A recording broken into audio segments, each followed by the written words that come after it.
नमस्कार, मी उर्मिला कवडे डिझाईनमध्ये तुमचं सर्वांचं खूप खूप मनापासून स्वागत आहे. तर बघा अस्तरवरती कट करून घेतलेलं आहे. तर बघा याची उंची घेतलेली आहे मी 14.5. तर बघा त्याच्यानंतर इथं घडी घेतलेली आहे मी 10.5ची. 9 वरती फिटिंग आहे आणि 1.5 इंच मार्जिन घ्यायची आहे आणि उंचीमध्ये आपल्याला 1 इंच जास्त घ्यायचं असतं. तर बघा 5.5 शोल्डर घेतलेला आहे आणि 5.5च मोंडा घेतलेला आहे. इथं घेतलेला आहे 1.5 इंच आणि इथं गळ्याची रुंदी आपल्या आवडीप्रमाणे टाकायची. तर मग इथं मी टाकलेली आहे 2.25. तुम्ही 2.5 पण घेऊ शकता. तर बघा गळ्याची उंची घ्यायची आहे आपल्याला 10.5 इंच आणि इथं टाकून घ्यायचं आहे आपल्याला 2.5 आणि आता बॉक्स तयार करून घ्यायचा आहे आणि गळ्याला तुम्ही तुमच्या आवडीप्रमाणे आकार देऊन घेऊ शकता. गोल, पान गळा, चौकोनी गळा किंवा मटका गळा तुम्हाला जसा आवडेल तसा तुम्ही गळ्याला आकार देऊन घेऊ शकता. तर बघा या पद्धतीने मी असा पान गळा दिलेला आहे. तर बघा थोडासा आपल्याला अर्धा ते पाऊण इंच तुम्ही तुमच्या आवडीप्रमाणे बाहेर घेऊन आकार देऊन घेऊ शकता. तर बघा या पद्धतीने असा पान गळा दिलेला आहे आणि त्याच्यानंतर आता आपल्याला कट करून घ्यायचा आहे अस्तरवरतीच. तर बघा व्यवस्थित असा कट करून घेतलेला आहे. तर बघा हा ब्लाऊज मला एका दिवसात शिवून द्यायचा होता, म्हणजे आदल्या दिवशी रात्री ब्लाऊज आलं आणि दुसऱ्या दिवशी मला हे कंप्लीट करून द्यायचं होतं साडी आणि ब्लाऊज. तर हे अर्जंट ब्लाऊज होतं लग्नाचं. तर बघा त्याच्यानंतर ब्लाऊज पीसाचं कापड सोयीचं ठेवून घ्यायचं आणि त्याच्यावरती अस्तरचा हा गळा ठेवून घ्यायचा आणि पेनाने पॅक करून घ्यायचा आहे. आणि त्याच्यानंतर आता आपल्याला असं गळ्याला अशी टिप मारून घ्यायची आहे व्यवस्थित. तर बघा जिथं कोपरा आलेला आहे तिथं आपल्याला अशी सुई ठेवून घ्यायची आहे अशी खाली आणि मग आपल्याला पुढं टिप मारीत चालायचं आहे परत, म्हणजे व्यवस्थित आपली ब्लाऊजची गळ्याची फिनिशिंग व्यवस्थित येते. तर बघा पूर्ण गळ्याला टिप मारून झाल्याच्यानंतर धागे वगैरे कट करून घ्यायचे, हाताने व्यवस्थित फिनिशिंग देऊन घ्यायची आहे आणि कमरेला अर्धा इंच अशी परत सरळ टिप मारून घ्यायची आहे. तर बघा व्यवस्थित अशी कमरेला पण टिप मारून घेतल्याच्यानंतर धागे वगैरे कट करायचे आहे आणि अस्तर लेवल ब्लाऊज पीसाचं कापड कट करून घ्यायचं आहे आणि त्याच्यानंतर याच्यावरती छोटे छोटे असे कट मारून घ्यायचे आहे, म्हणजे पलटाला सोपं जातं आणि फिनिशिंग पण एकदम सुंदर येते. तर बघा पिना काढून घेतल्याच्यानंतर आता हा जिथून ओपन जागा आहे तिथून आपल्याला व्यवस्थित सरळ कापड करून घ्यायचं आहे आणि गळ्याला आणि कमरेला टिप मारून घ्यायची आहे काठोकाठ. तर बघा व्यवस्थित असे अस्तर आणि ब्लाऊज पीसाचं कापड व्यवस्थित हाताने व्यवस्थित फिनिशिंग करून घ्यायची आहे आणि काठोकाठ टिप मारीत चालायचं आहे. तर बघा बिना कॅनव्हाससुद्धा आपला गळा एकदम सुंदर येतो. तर तुम्हाला कॅनव्हास टाकायचा असला तर तुम्ही कॅनव्हास पण टाकू शकता.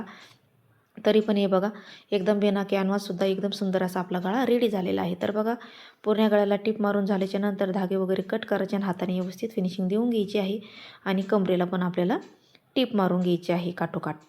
तर बघा तुम्ही माझ्या चॅनलला अजून लाईक शेअर सबस्क्राईब नसेल केलं तर नक्की लाईक शेअर सबस्क्राईब करा आणि बेल आयकॉन पण प्रेस करा, म्हणजे जेव्हा मी व्हिडिओ टाकीन तेव्हा तुमच्या मोबाईलवरती अपलोड होईल. तर बघा उलटं करून घ्यायचं आहे आणि अस्तर लेवल आपल्याला अशी टिप मारून घ्यायची आहे. या पद्धतीने सगळ्याकडून आपल्याला अशीच टिप मारून घ्यायची आहे आणि परत आपल्याला कमरेला पण एक टिप मारून घ्यायची आहे, म्हणजे फिनिशिंगमध्ये तयार होतं. तर बघा या पद्धतीने टिप मारून घेतलेली आहे आणि उरलेलं ब्लाऊज पीसाचं कापड आता आपल्याला अस्तर लेवल काठोकाठ कट करायचं आहे या पद्धतीने. तर बघा या चॅनलवरती मी खूप सुंदर अशा कटिंग टाकलेल्या आहे. बोटनेकची कटिंग आहे, वन टकची कटिंग आहे, कटोरीची पण कटिंग आहे, बाही कटिंग पण आहे, डिझाईन पण आहे, ती पण नक्की बघा. तर बघा इथं 7.5 इंच लांबीचं घेतलेलं आहे, 5 इंचाचं कापड घेतलेलं आहे. या पद्धतीने असं उलटी अशी टीप मारून घ्यायची आहे पक्की आणि आता सुईचं करून घ्यायचं आहे. धागा वगैरे कट करून घ्यायचा आहे. बघा हे व्यवस्थित सुईचं करून घेतल्याच्या नंतर जी आपण टीप मारलेली आहे ती अशी मधोमध घ्यायची आपल्याला या पद्धतीने आणि याची घ्यायची आपल्याला मध्य. तर बघा मध्यातून आता आपल्याला सुई धागा घ्यायचा आहे आणि अशी खालीवर आपण जसं शिवतो तसं आपल्याला खालीवर अशी टिप अशी शिवून घ्यायचा या पद्धतीने आणि जवळ असं पूर्ण टक करायचं आहे आणि व्यवस्थित असं टक करून व्यवस्थित याला असं पक्क टिप मारू अशी पक्क अशी गाठण मारून घ्यायची आहे व्यवस्थित. तर बघा या पद्धतीने तर सुई आपल्याला यालाच ठेवायची आहे. तर पुढं मी तुम्हाला सांगणारच आहे. तर बघा व्यवस्थित आपलं असं बो तयार झालेलं आहे, म्हणजे फुल तयार झालेलं आहे. तर बघा आता आपल्याला साईडला ठेवायचं आहे आणि त्याच्यानंतर आता आपल्याला असा ब्लाऊजचा मध्य घ्यायचा आहे, खडूने मार्किंग करून घ्यायची आहे. तर बघू शकता हा झाला आपला मध्य आणि त्याच्यानंतर आता आपल्याला या पद्धतीने अशी खडूने मार्किंग करून घ्यायची आहे. 1-1.5 इंचाची या पद्धतीने डार्क करून घ्यायची आहे आपल्याला आणि त्याच्यानंतर आता इकडच्या साईडचा भाग आपल्याला लेवलमध्ये असा ठेवून घ्यायचा आहे आणि याला असं थोडंसं प्रेस करायचं आहे, म्हणजे इकडच्या याच्यावरती खडून जी मार्किंग केलेली आहे ती उमटते. तर बघा आता ही डार्क करून घ्यायची आपल्याला व्यवस्थित. तर बघा व्यवस्थित अशी डार्क करून घेतलेली आहे आणि त्याच्यानंतर अशी मध्यातून आपल्याला इथं मध्ये मार्किंग करून घेतलेली आहे तिथून आपल्याला असा मध्य घ्यायचा आहे, सुईला पॅक करून घ्यायची आहे आणि आता हे आपल्या साईडने पॅक करून घ्यायचं या पद्धतीने व्यवस्थित दोन्ही साईडने आपल्याला मशीनवरती टीप मारून घ्यायची आहे. धागे वगैरे व्यवस्थित कट करायचे आहे.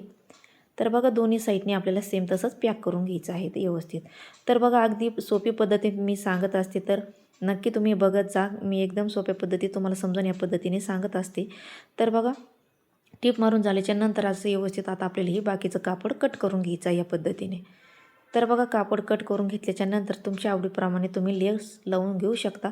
तर बघा मी या पद्धतीने अशी लेस घेतलेली आहे आणि ती आपल्याला अशी काठोकाठ अशी या पद्धतीने लावीत चालायची आहे. या पद्धतीने व्हिडिओमध्ये दाखवलं त्याप्रमाणे लावीत चालायची आहे. तर बघा जिथं कोपरा आलेला आहे पानगळ्याचा तिथं आपल्याला थोडीशी अशी लेस अशी घडी घालून टाकायची आहे व्यवस्थित थोडीशी, आणि मग पुढं टिप मारीत चालायची आहे. म्हणजे जो कोपरा आलेला आहे तो एकदम फिनिशिंगमध्ये आपली लेस लावून तयार होत चालत या पद्धतीने. तर बघा पूर्ण याच्यावरती अशीच लेस लावून घ्यायची आणि याच्यावरती आपल्याला डबल टिप मारायची आहे. कारण लेस थोडीशी मोठी आहे त्याच्यामुळे आपल्याला डबल टिप मारायची आहे. छोटी लेस असली तर तुम्ही एक पण टिप मारून घेऊ शकता. तर बघा पूर्ण याच्यावरती सेम अशीच आपल्याला लेस लावून घ्यायची आहे. तर बघा लेस लावून घेतल्याच्यानंतर धागे वगैरे कट करायचे आहे. त्याच्यानंतर इकडची जी खडूने मार्किंग केलेली आहे तिथं पण आपल्याला सेम अशीच लेस लावून घ्यायची आहे या पद्धतीने. तर बघा जशी खडूने मार्किंग केलेली आहे तशीच आपल्याला लेस लावीत चालायचं आहे पुढं पण. तर बघा अगदी एकदम सुंदर अशी लेस ब्लाऊज डिझाईन आहे, तुम्ही नक्की बघा. आणि तुम्ही जे फूल लावलेलं आहे त्याच्यामधले काठाचं जरी उरलं तर तुम्ही तिथं पण हे फूल लावून घेऊ शकता काठाचं असलं तर इथं काठ उरला नव्हता म्हणून मी साडीचंच लावून घेतलेलं आहे. तर बघा अशी या पद्धतीने अशीच आपल्याला पुढं लावीत चालायची आहे पद्धतीने. तर कट नाही करायची आपल्याला लेस, तर पुढं अशी या पद्धतीने आपल्याला लेस लावीत चालायचं आहे. आणि जिथं आपली फिटिंगमध्ये जाईन तिथून आपल्याला कट करून घ्यायचं आहे. परत याच्यावरती डबल टिप मारून घ्यायची आहे. तर बघू शकता एकदम सुंदर अशी आपली लेस लावून झालेली आहे. फुलाचं पण जे काठ आहे ते पण याच्यामध्ये दबले गेलं पाहिजे या पद्धतीने. तर बघा पूर्ण लेस लावून झालेली आहे आणि इकडच्या साईडने पण सेम अशीच आपल्याला लेस लावून घ्यायची आहे आणि हाताने व्यवस्थित फिनिशिंग करून घ्यायची आहे. तर बघा दोन्हीकडची पण लेस लावून झालेली आहे. त्याच्यानंतर मी जी सुई ठेवली होती तशीच, तर बघा असा इथं शोचं बटन आपल्याला पक्क करून घ्यायचं आहे. तर बघा इथं शोचं बटन आपल्याला लावून घ्यायचं आहे, त्याच्यामुळे मी सुई इथंच ठेवली होती. तर बघा पक्क करून झाल्याच्या नंतर आता आपल्याला मध्यातून 4-4.5 इंच घ्यायचं आहे आणि उभं पण 4.5 इंच किंवा 4 इंच घ्यायचं आहे.